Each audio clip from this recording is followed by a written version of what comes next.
over a mile straight up. On the tailgate of the airplane, we have our narrator on the Black Daggers who are getting ready to exit the aircraft.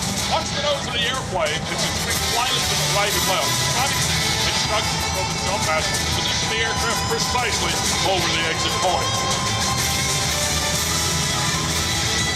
Jason Spanicki, one of our special operations troops, is standing at the tailgate of the aircraft preparing to exit and put his way to side left. And up here on the narrator station, we have Megan McGrill with us, who is going to not extend, slowing down in preparation for opening the parachute. Don't pull a ripcord anymore. You reach back, grab the pilot's and roll it out. That, ladies and gentlemen, is the way to arrive here at Eglin Air Force Base and avoid having to go through the TSA inspection over the main side of the airport.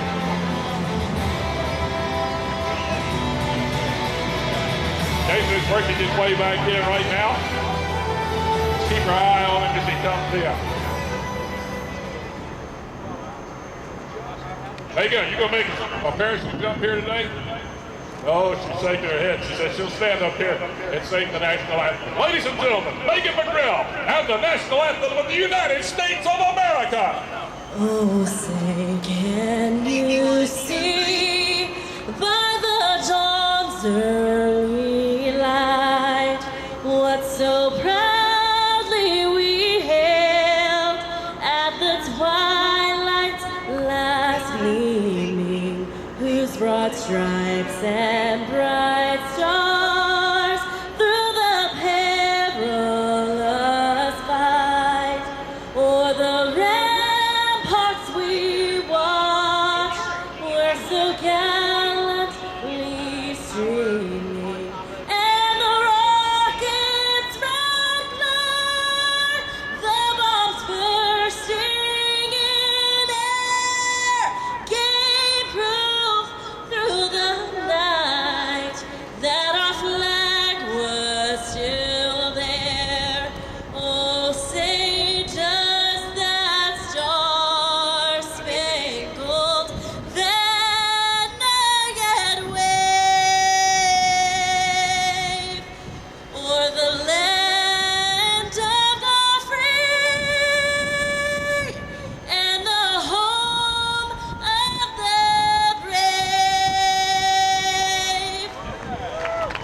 And down the toggle lines attached to the trailing edge. You can watch his hands as he precisely maneuvers. He looks like he's setting himself up. He's going to ride the elevator right straight down to the target area. Modulating those toggle lines precisely. He's got his eye on a 10-centimeter disc right at Airshow Center, and he comes in for a perfect target area landing.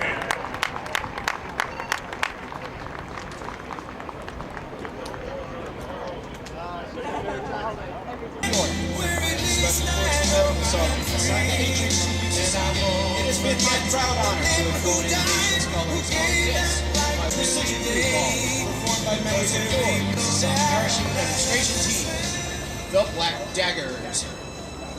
If I may now direct your attention, high overhead as our aircraft is inbound with today's jumpers. And the jumpers are out and the smoke is on.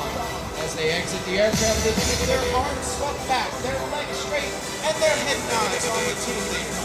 As they approach terminal velocity, at speeds of 120 miles per hour, they will fly their body much like a high-performance aircraft. Their hands, arms, and legs all at the control. And we now have one powerful smoke. Parachutes used by our demonstration team are flexible wing gliders. They are constructed of a lightweight ripstop nylon and have an inherent forward airspeed of 20 miles per hour.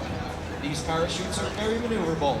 To turn right, the jumper pulls down on the right steering line. To turn left, the jumper pulls down on the left steering line. As each jumper nears the ground and prepares to land in the target area, he will pull down on both steering lines simultaneously to flare the parachute for a safe and soft landing. If you look high overhead, it may appear that these two parachutes have become entangled. However, this is not the case. These jumpers are performing a facet of the sport called canopy relative work or crew. With the advanced design of these ram air canopies, it is possible for one jumper to fly right up to the waiting hands of his partner and then climb down each other's lines. These jumpers can then carry on a conversation much like you and I here on the ground. The top jumper, who is the pilot, is responsible for flying the stack to the target area.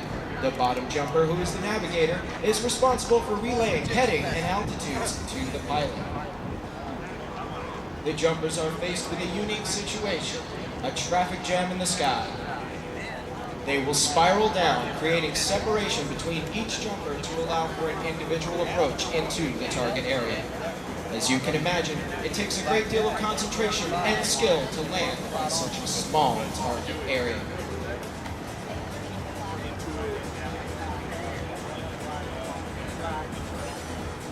Our first jumper, nearing the target area.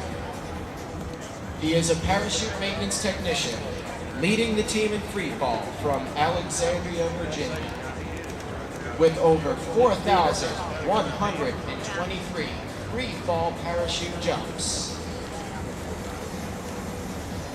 Turning in on his base leg 90 degrees to the target area, he will then turn into the wind, using the wind to help him push to the target area.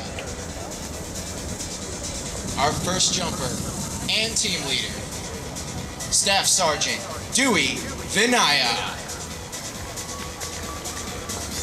Our second jumper, she is a signals intelligence analyst from Port Orchard, Washington, with over 1,132 free fall parachute jumps. Sergeant First Class Jessica Riggins. Our next two jumpers, the pilot, top parachute in the two stack. From Lodi, California, he is a parachute maintenance technician with over 3,000 free fall parachute jumps. Sergeant Tony Galusha. And our bottom jumper, flying